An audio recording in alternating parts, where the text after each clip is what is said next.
Hey, Slick Talkers, thank you so much for tuning into this podcast. And I know that if you love this show, you'll also love my morning show called Good Morning Hospitality with my co-hosts Michael Golden and Brandy Canali, as we spend 30 minutes every Monday morning to dive into the industry's top latest news and trending topics. So go check it out on wherever you find your podcasts at Good Morning Hospitality. And you can live stream with us on Monday mornings on LinkedIn, Twitter, Facebook, and of course, YouTube. Now, I hope you enjoy this episode.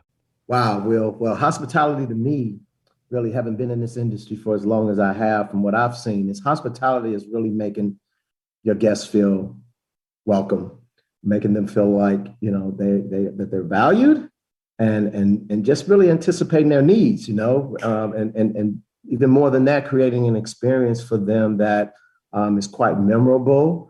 And at least memorable enough where they will want to go tell their friends, relatives, and colleagues about what a great time they had at your hotel, restaurant, facility, or whatever it is that you're doing and the guests that you're serving. So that's what hospitality means to me.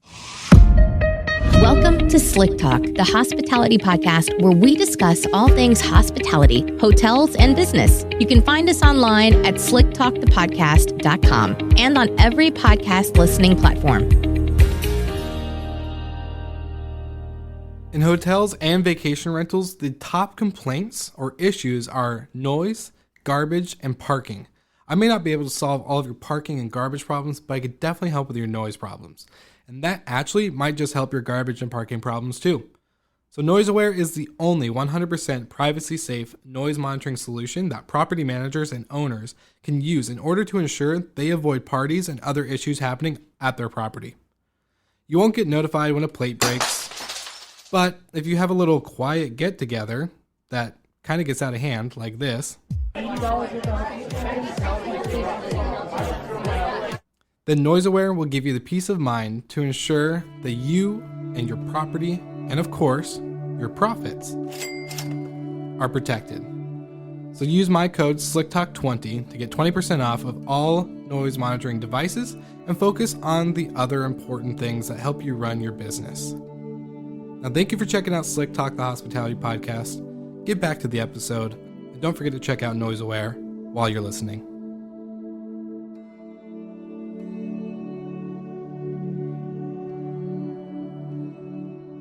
All right, everybody, welcome back to Slick Talk, the hospitality podcast, and I'm your host, Will Slickers, as always, and I've been saying this on like every episode, so every week is a special week because we have amazing guests just like yourself, Calvin. And so today I have the pleasure of introducing Calvin Stovall, who is the Chief Experience Officer of Iconic Presentations, LLC. So I'm really excited to finally have Calvin on the show. We've actually been talking a lot, and a lot of my audience hears this all the time through LinkedIn, and we were both mentioned on a pretty cool list together. Actually, yours was a bigger list than mine. So I want to welcome you to the show, Calvin. Thank you so much for taking the time to join me today. I'm super excited. Oh, Will, thank you so much, man. I'm honored to be on the Will Slicker show, man. I mean, hey, look, I've seen you've been doing some great work, so I'm actually quite honored to be here spending some time with you today. Thank you for the invitation. Of course. Well, hey, I'd love to jump right in and figure out, for my audience sake and for me as well, where does it all begin for you? What's the origin to your journey to getting you where you are today? Wow, that's man. I could talk about that all day, but I'm to make it short, so I don't keep you folks on here for hours. Is basically, man, I've been in the hospitality industry for a long time. It's been about 20, probably going on 30 years now, and just have been, worked at the property level. I mean, I've been a desk clerk at a Holiday Inn in Chicago. I mean, I'm from Chicago originally, so I started there and working in a desk clerk, fell in love with the industry and did some, front office roles, and eventually moved on to graduate school and came back and then so became an AGM at an Embassy Suites in Memphis, Tennessee, and did that a couple of years, and then transitioned into corporate. I was a vice president of marketing for Homewood Suites by Hilton brand, and did that several years, really helped grow that brand, which they're now doing phenomenally well. And then, was in the hotel industry. Then I transitioned into nonprofit a little bit. I worked for St. Jude Children's Research Hospital for their fundraising arm, which is called ALSAC. I did that a couple of years, and then ran another nonprofit called Soulsville Foundation. For people that know me, they know I love music, so it was a great opportunity for me to do that. And now I have my own organization, which is called Iconic Presentations, where I really try to help organizations become iconic. I've come up with this great framework, and having been in the industry for so long, I've kind of looked at what works, what doesn't work, and kind of put something together to try to help people, continue to be successful and have some longevity in the industry. But my heart, my lifeblood is hotels. Always has been, always will be, and just have a huge and immense passion for the industry. That's awesome. And so what's it like for the was it Homes and Suites or Homewood Suites? Homewood yes. Suites, yeah. So what was it like with that, creating that brand from the beginning? It sounds like you were in from the ground up. So kind of walk us through that. What was that like, especially for a big name like Hilton? Oh man, it was awesome. I love creating things. Yeah. So Homewood was new, although they had about 35 properties at the time. I had a great leader. His name was Jim Holthauser, and he works for Focus Brands now. But he was one that was very innovative and loved to try new things, and that's the perfect environment for somebody like me. Yeah, it was just work, and we continued to do things to help that brand grow. Residence Inn was our really main competitor at the time. They had so many properties. They were well known, but we had a great product. People that did stay with us, they loved us, and we got great scores and all of that, but we just didn't have the distribution. So we just really focused on, of course, keeping the quality and all of that there, but also really getting the Homewood Suites name out to the development community. And man, once that started happening and people saw the ROI on, having an extended stay brand, it just took off from there. And it just continued to grow. I left when I was leaving, when I left Hilton, they probably had 100, maybe 100 or so, 150 hotels up, and then another 100 or so in the pipeline. I don't know where they are now, probably up to about 400 or 500 at this point. Yeah. But it was just great being in there in the ground level.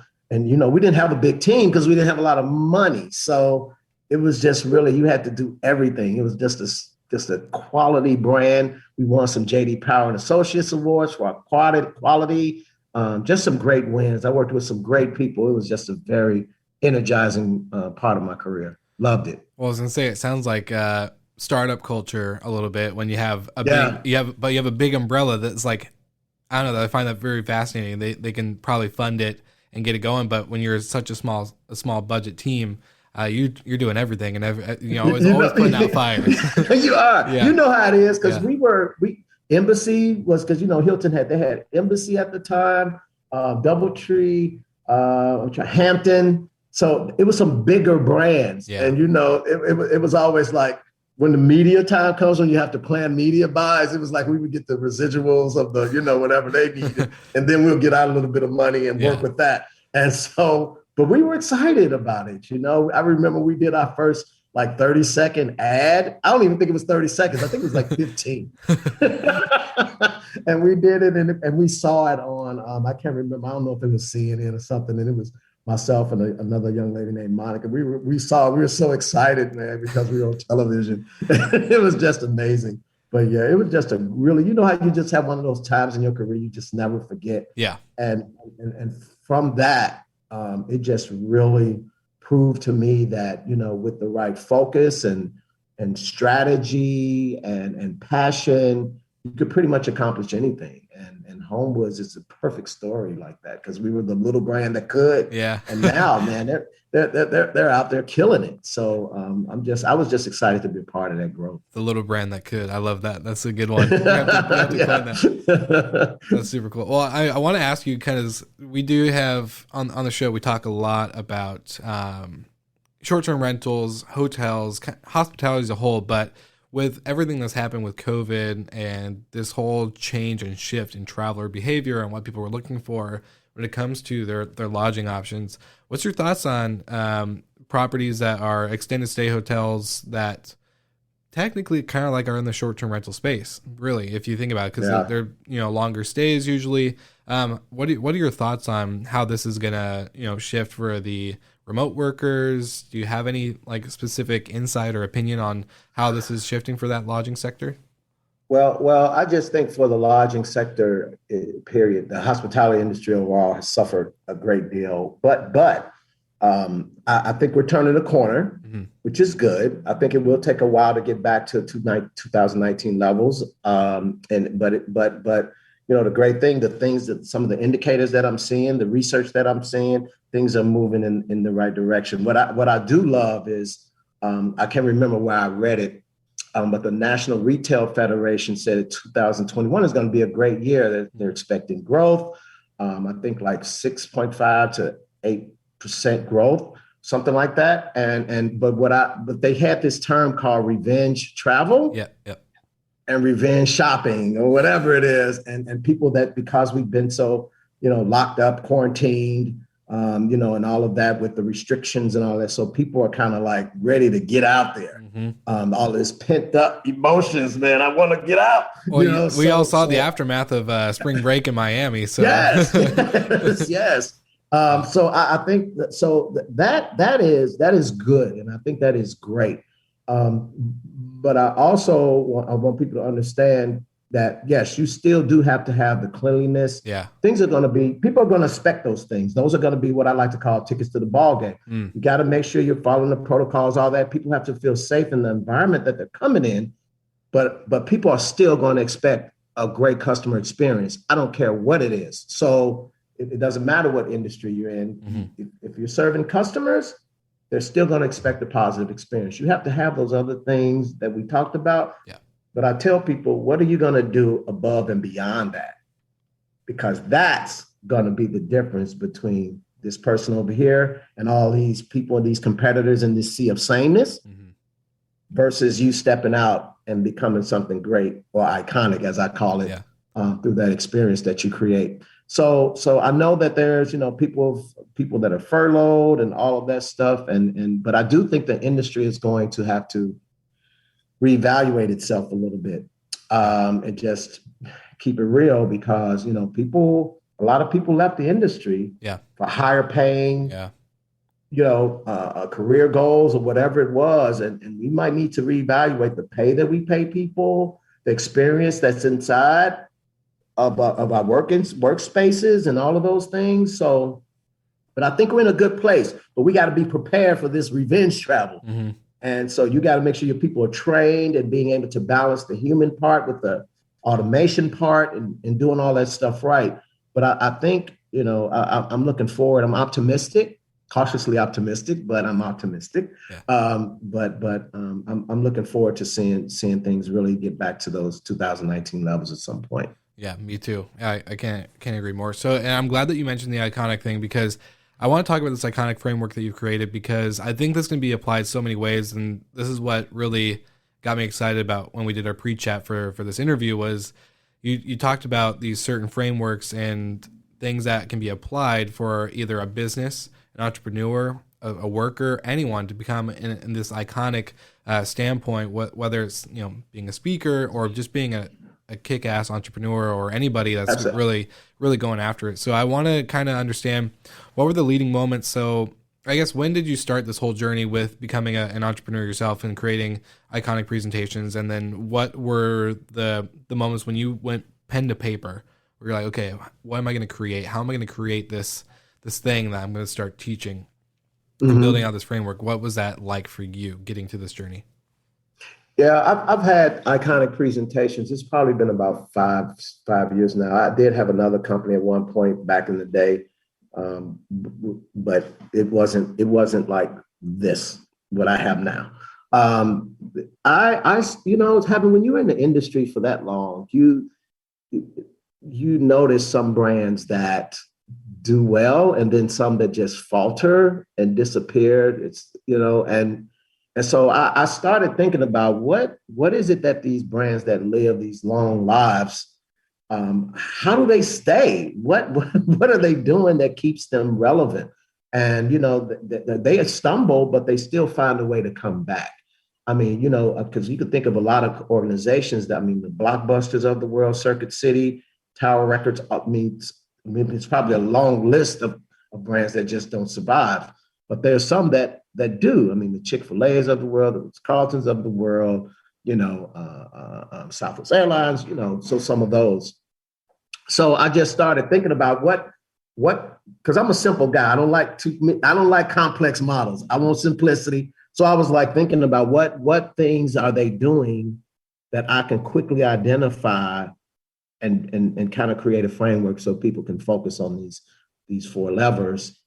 And depending on where they are at that time, they might have to decide which lever to pull. But I wanted to create something that people could use and think about when they're building a brand, or when the brand is already out and they're trying to figure some things out. So that's kind of how. So when I sat down and thought about it, it was, and it might not encompass everything. I don't think there's any framework that would encompass everything. But I do think that I've really thought about it and really tried people connect with it and tried to do something that could be helpful, And so that's kind of how I ended up there. So tell us, what's the? You're like, no. Get on with it, man. I'm like, what? I love that. You got the anticipation all built up. It's so good. So this framework, yeah. There you go. Here's the iconic framework. There's four quadrants or pillars, or however you want to position it. The first one is to be unique. That's the biggest thing. And I think it's all around, the be unique is all around being, it's your purpose, basically, and what you're rooted in and your why. We all know Simon Sinek and his why. That's a huge part, because without that piece that anchors your organization, you can't get people to rally around. They need something to rally around, because people want to be part of something bigger than themselves, right, Will? I mean, that's just how we are. 100%. So without that to rally around, it's hard to do the other three quadrants.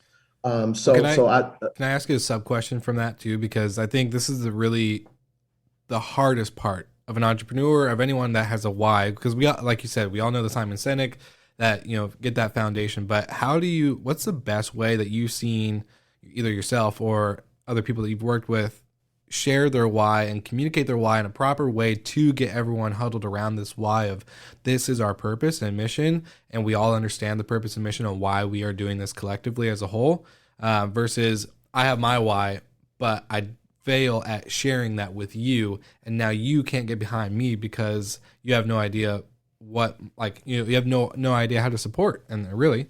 So I'm kind of curious. It's communication, Will. It just is. I mean, that's one of that's the next quadrant we're going to talk about. Perfect. But you do have to communicate your why. That's what people are going to connect to. People talk about what they do all the time, but not why they do it. And people connect to that why and that purpose. So it's really how you got to communicate it. You got to tell people why we're in this thing together. People can't guess, because you have to communicate all the time. Yeah. And so it's not that, you could say something one time and people get it. That's not when you're talking about something that you're built upon, your core values, all of that stuff, which I call blue diamonds. I call them blue diamonds. And why do you call them blue diamonds? Because it's unique. A blue diamond is unique. Okay. And you can only find it in 3 places in the world. I think it's India, Australia, and South Africa. Wow. And they're rare. So I like to call them, because your why and your purpose, it should be something people can believe in. It should be different. And your core values, all of that stuff makes up who you are as a brand or a person. Mm-hmm. And so that's the piece that I hammer that part very hard, because without that, that's the anchor that keeps everything together. Yeah, I love that. So what's the next pillar? So you said communication was kind of that next framework. So so you got to be unique. And the next one is to be authentic. The be authentic is all about communication and connect. I like to use the word connectedness, and not only connecting with your customers, because you do have to understand their journey. What is it about you that they love, all of those things. But really, the biggest and probably one of the most important pieces is connecting with your team. which is what we just talked about. Yep. Because if your team's not behind you, it is over. You're done. Particularly if you can, when you're an entrepreneur, you're starting out, you might be able to do some things on your own, but as you get bigger, you can't do everything. I mean, it's just impossible. Yeah. So your team, you have to build a team. So all the people you hire, your selection process, everything, you got to make sure you're doing all those things right and communicating to them and getting them to understand what your purpose is, why you're there, all of that. And you got to do that all the time. You got to be on that mountain communicating, what's our culture? What are we here for? What's the core values? And when you don't see the behaviors that you're looking for, what you need to, what you guys have decided to be, you got to protect it. You got to fix it. Because you're only as good, you as a leader, you just can't tolerate things that are outside of what you're trying to build. Yeah. And then once, so I just think that authenticity is key. And you just got to be transparent and real. I love this one because, Will, back in the day, like things like transparency, being humble, vulnerable, all of that stuff was not viewed as you being a strong leader. Mm-hmm. Now, you got to have it. Well, I think it's because you see a lot of those people that were, very outgoing and strong and, they faked it till they made it type deal and they weren't transparent. Yes. Like, which is great. Like, I'm not saying I've never not faked it till I made it, because like there's times where you're starting out, but there's a piece of authenticity and a huge part. I think one thing that you and I both really love, especially from like Gary Vee, is empathy. You're very, very strong in empathy and authenticity. Those ones that like faked it till they make it, but weren't authentic and true to themselves and all this other stuff, they crumbled. They were like David and Goliath. All it took was a pebble, right? And it broke that down. So I love that, because I think now that we're seeing the true transparency in leadership and being open, not just being like, yeah, we're making millions of dollars and blah blah blah. Right. We've had our best years ever, but all right, what's your team like? How many people have you burned through? So go ahead. Yeah, how many people have you developed? Yeah, exactly. Because a good leader, their responsibility is to grow the team. Mm-hmm. It can't be about you and the light shining on you all the time. It's got to be you got to shine the light on your people. And if they're not developing and growing, you're missing the boat, because that's not what leadership is all about. So that authenticity, particularly like during COVID. This is where you saw the leaders, like you said, the ones that crumbled and the ones that were successful. Mm-hmm. If you had a relationship with your team before COVID, you probably had a stronger relationship with your team after COVID. Oh, yeah. Because particularly if you were remote, you were in Zooming, you were in people's living rooms, you saw the pets, you saw the kid running in the back, all of that stuff. You probably, got a closer relationship with your folks.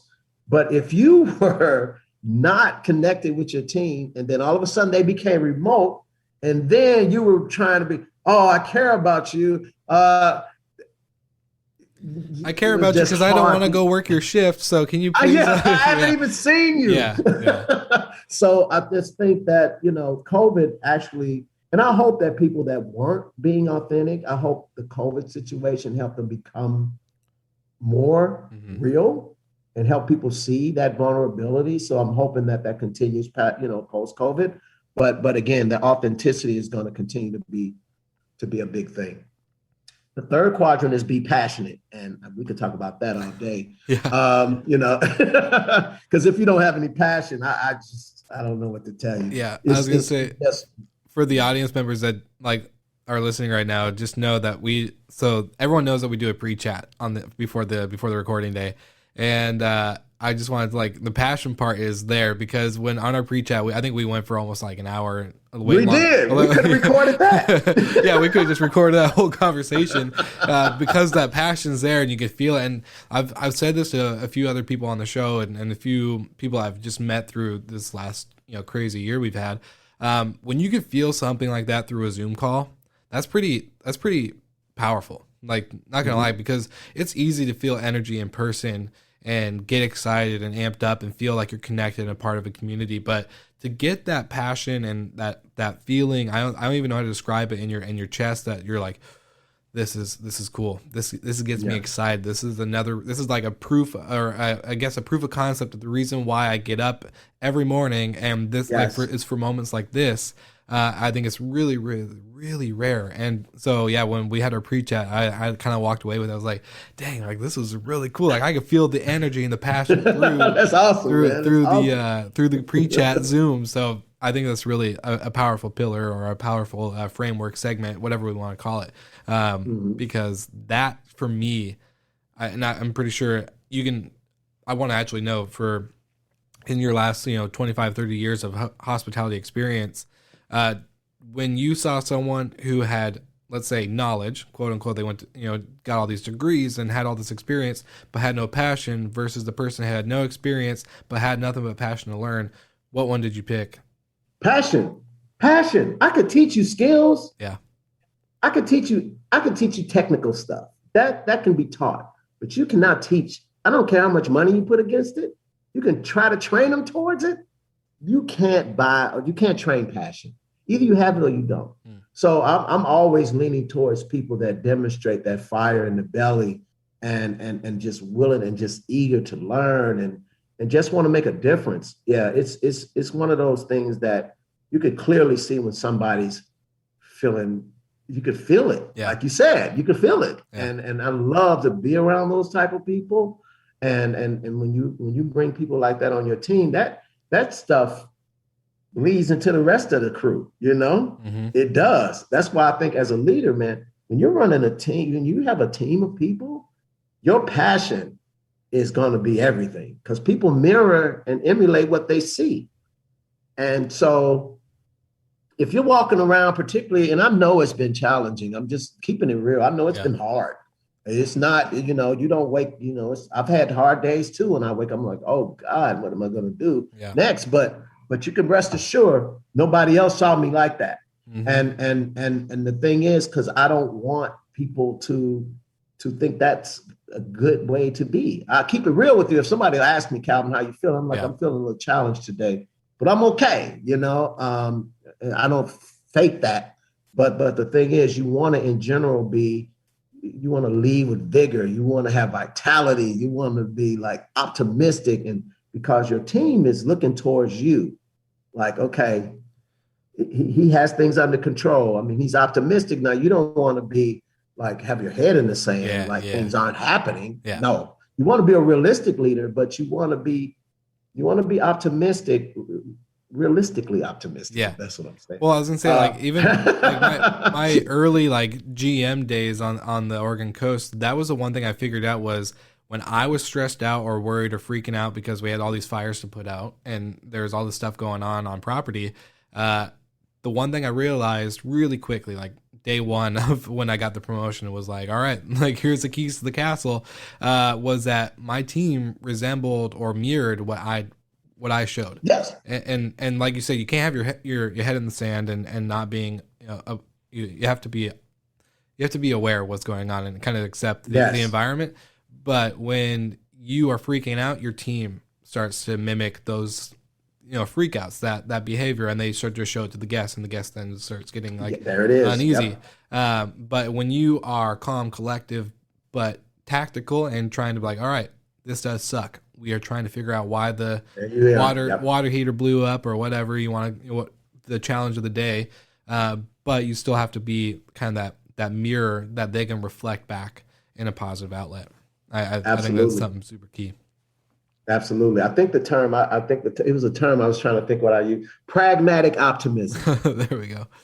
Yeah. I like that. Pragmatic optimism. That is really what you, as a leader, because people don't want to follow a leader that's just not keep, saying everything's a bowl of cherries and really ignoring what's going on out there. Seriously. That's not what they need. They need realism, but they also need optimism at the same time. Yeah. And but you'll be surprised when you're honest with people, what they'll rally around. They'll figure together we can get through this together. And the leaders that really pulled their team together, I mean, because you had civil unrest. There was a lot going on. Yeah. And then those hard conversations around race and all of that stuff. But if you're just very vulnerable about it and say, hey, look, I don't know what to do. Can you guys help me figure this out? And you'll be surprised how your team will support you in that. I love that. Because you can't know everything. I mean, in this environment, man, things change too quickly.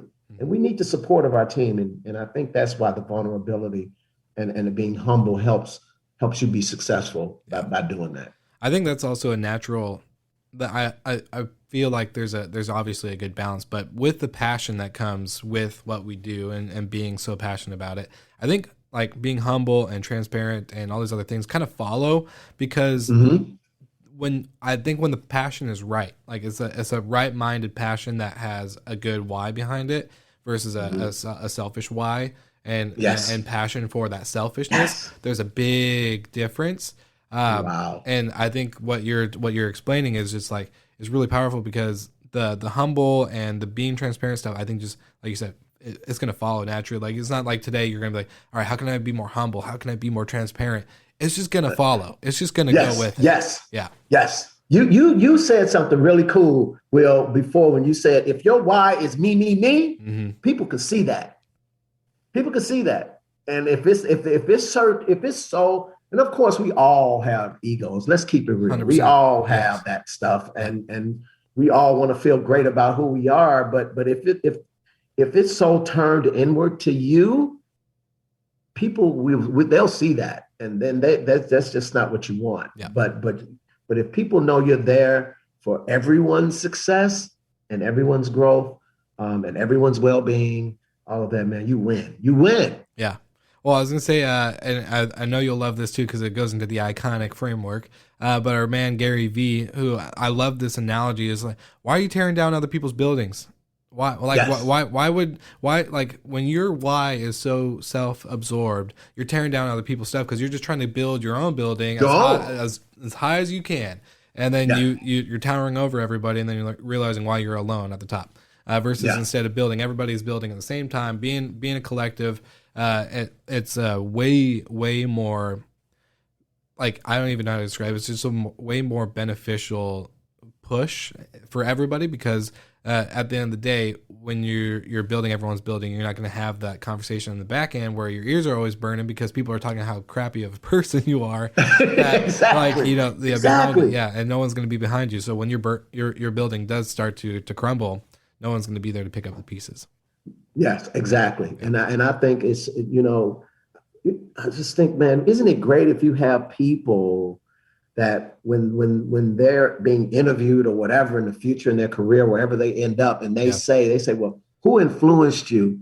Man, to be able to say, well, Calvin influenced me, man. He helped me develop. He helped me grow. That is really, that's the best compliment I know I could ever get. Yeah, seriously. It's the best thing. And so I'm that's why I just, when I think about people and where they're at, what their aspirations are, and as a leader, that's what you want to help people get to where they're trying to go. Yeah. And that's the best. That's the best you can ever do. Oh, I love that. That's iconic to me.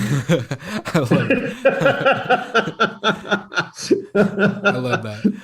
Well, something that stuck out to me a while ago, like when, I don't know, I think it was 18 or 19, just starting to get like my life together after a crazy, high school and young teenager years. And Tony Robbins was saying, you need to invest in yourself. And I was like, well, that's selfish. You can't.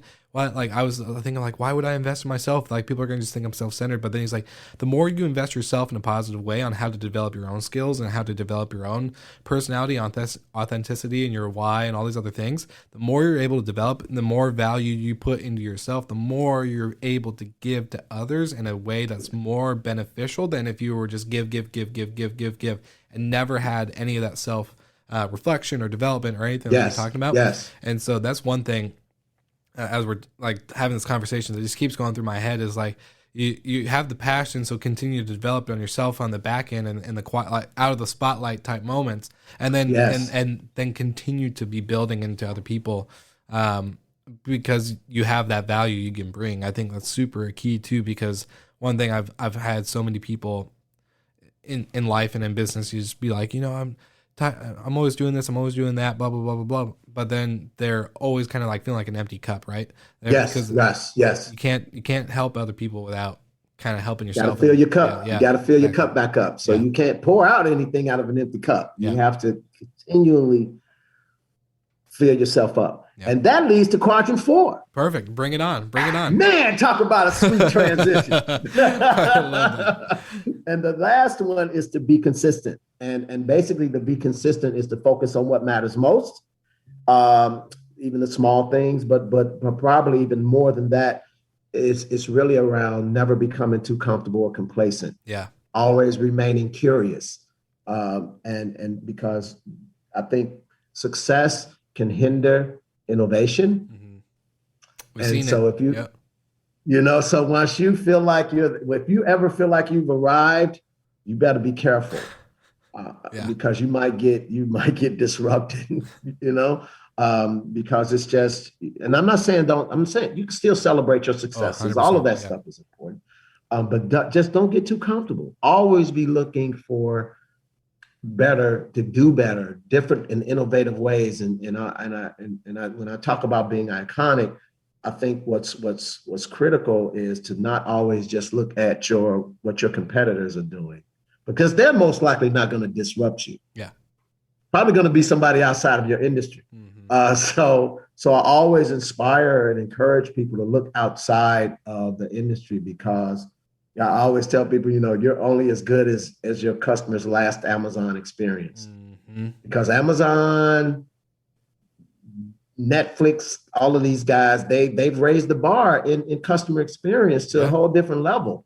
I mean, you can get something delivered to you in 2-3 hours, man. I just even look at the Airbnb experience. Same thing. Done. Easy. You all disrupted the hotel industry, turned it upside down. Uber did the same thing to the taxi industry. Yeah, 100%. So it's almost like you just can't never get just sit there and say, okay, we're cool. Yeah.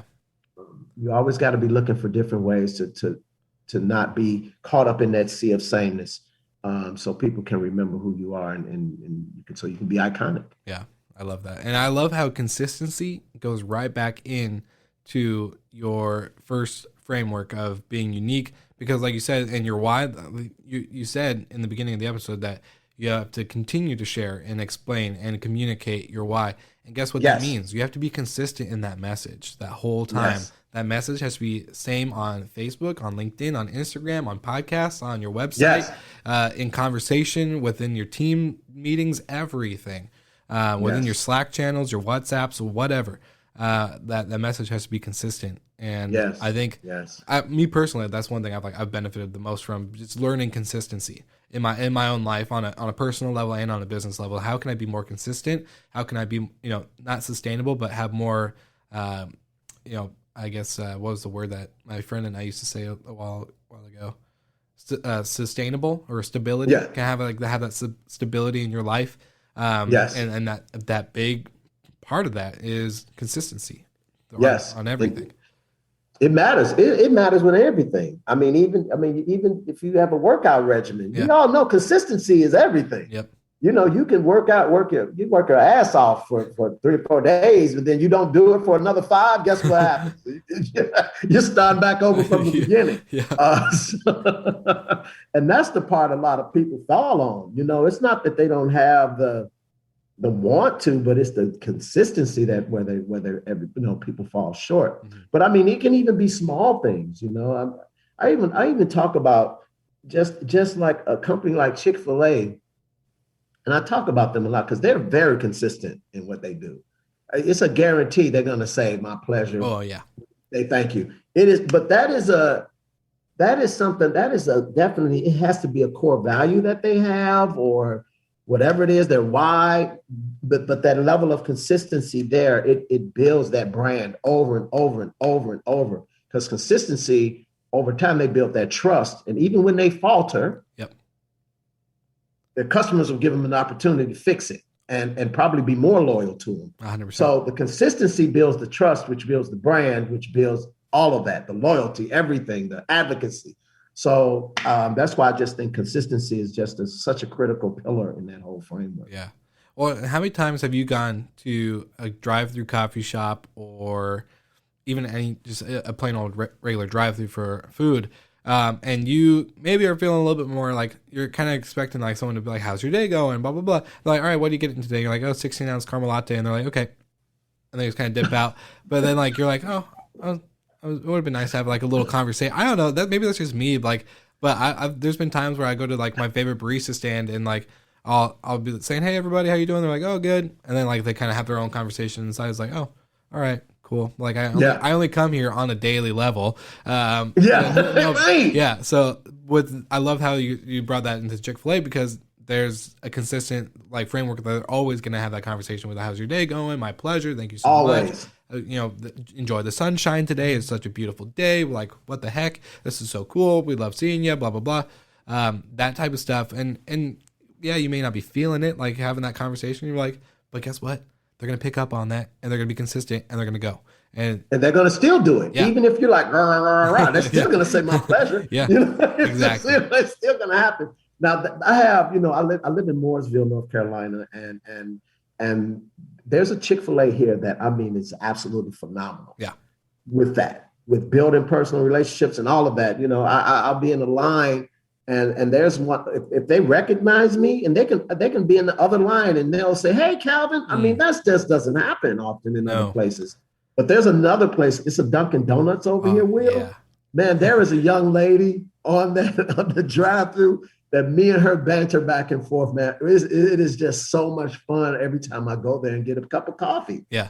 She's just wonderful. And I mean, but it's things like that it creates a sense of energy inside. I'm sure they have a good time too. Mm-hmm. But in me, and I look forward to going to get my cup of coffee because I know she's going to be there and we're going to go back and forth a little bit.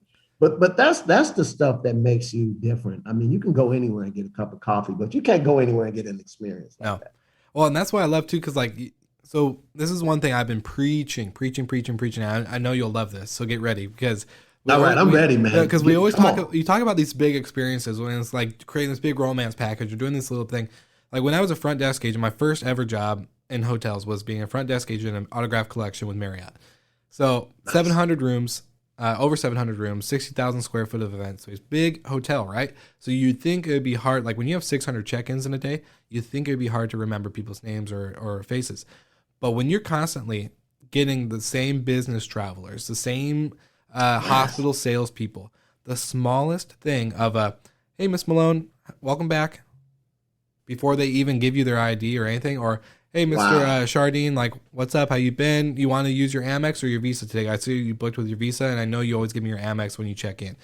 I'm only speaking from experience because that was the only way I can make a difference in that moment. It was just a small moment, but instead of saying photo ID and debit or credit card, like everybody else, that one thing's like, I know I can avoid, them feeling like, oh, great, same thing, robot, repeat. And just have that opportunity, like they could have had a long flight, they could have had a bad day, but just remembering their name, remembering a simple little thing. Miss Malone, I know you love the junior suites facing the north side. Just something small. Those moments are way more impactful in the hotel guest experience than any big moments. Because if it's an anniversary and you put in the notes, it's our anniversary or our honeymoon or whatever, they're going to do something nice. Like you kind of have that anticipation of expectation. Versus the little things that nobody else does. Like you said, that sea of sameness. I love that. I'm going to remember that forever. That sea of sameness where it's just like photo ID and debit or credit card, photo ID and debit or credit card, like nonstop. Right. But that you take that 1 second and boom, you change their whole experience. And now they only want to check in with you. They only want to come back. And you may think they don't remember, but they remember. Yeah. Everybody wants to feel valued and be recognized. Come on, man. Yeah. You just do. And it doesn't matter where you go, especially if it's a place you go all the time. Yeah. 100%. And, I think that is just such a missed opportunity because I think sometimes we feel like we got to create this big, wow experience, to make somebody remember something. And that's not the case. Mm-hmm. That consistency and that focusing on what matters most, remembering the person's name is meaning you value them and you value their business and thank you for coming back. So the more you can do that, I'm telling you, you will create such value for that customer and for your business. It just means so much to people. Well, I think you might know, we might be a mutual network friend. Karis Corey. She's now with Marriott Homes and Villas. I think she might have commented on something on LinkedIn, but she always talks about humanizing the hotel. And because the hotels, when it comes to marketing, and you know this too, like you see it, that they're always focused on the building, the bed, the shower, the amenities, the restaurant, but there's never people in the picture. There's never a staff or employee member in that humanization of it. And I love that she brought up humanizing hotels, because it's the simple things of, hey, Calvin, welcome back. It's so good to see you. Hey, so-and-so, or even when a guest remembers your name, hey, Will, like, thank you so much for the upgrade, like, blah, blah, blah. It's like, whoa, you remember my name. I've only met you twice. Like, that's so cool. Thank you so much. Some, like, the humanization part of it, I think, and I want to maybe ask your thoughts.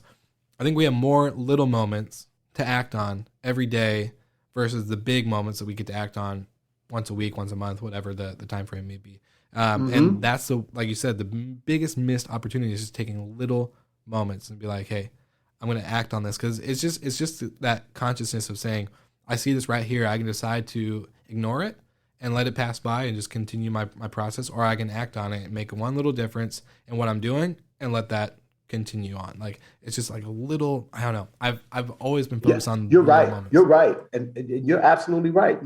Act on it. Yeah. Act on it. Make sure, that's why I think it's so important that the people that you hire, and I know it's been hard. We got the mask and trying to show all that, through a mask, but you can still smile with their eyes and you can say hi and whatever. That's why when like before, hotel brands that have breakfast areas, man, that was like the best opportunity for you to connect with people. Yeah. Man, if you're a GM or front desk manager or whatever, housekeeping, executive housekeeper, man, you can go talk to people. I know that was pre-COVID, but it was still, it'll get kind of back to that place.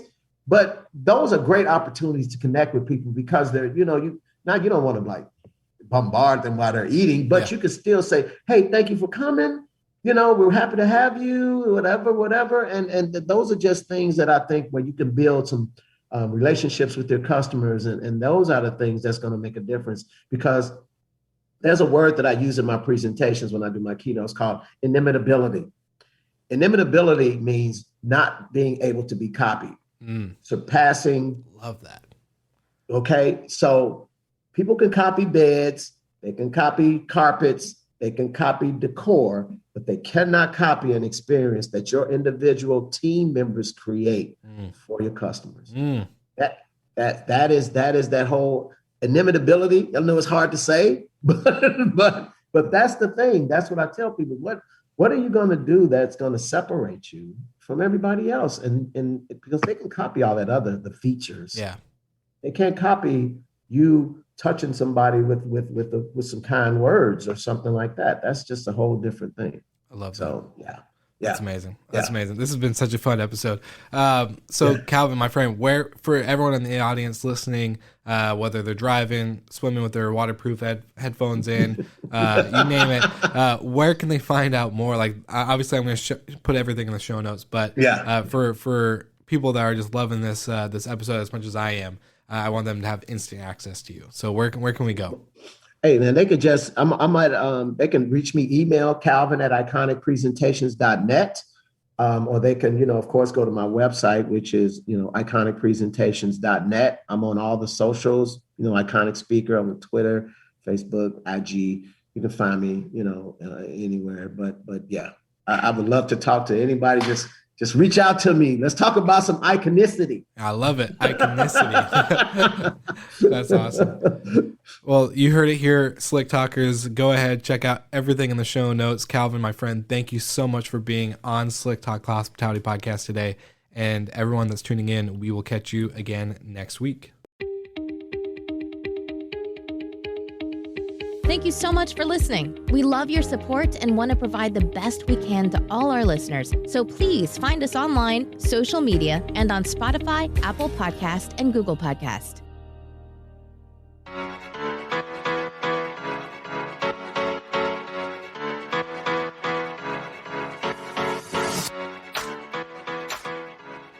smart locks, smart thermostats, automation, and a solution for any hotel and vacation rental company. Our show partners at Operto are the leading solution for operators to enhance their operations by integrating with your property management software and making sure that all your smart devices create a contactless guest experience while streamlining your operations. So don't forget to check them out on their website, send me a message, or just let them know that Will sent you and you are in good hands. So get ready to enjoy another episode of Slick Talk, the Hospitality Podcast, and check out operto.com or go to the podcast website and see our partners page.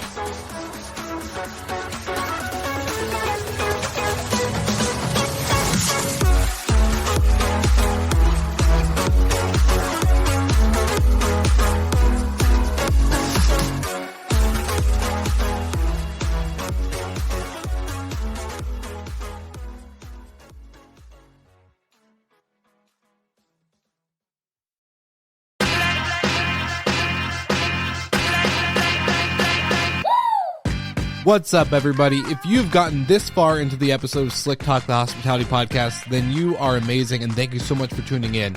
We want to send you two places really quickly. If you can, check out the show notes and click the hospitality.fm link. Check out all of our other shows on the podcast network. And don't forget, if you have someone that you want to hear on the podcast, then fill out the guest fill out form so that way we can get them on the show. Thank you so much for tuning in, and I hope you enjoy another episode of Slick Talk, the Hospitality Podcast.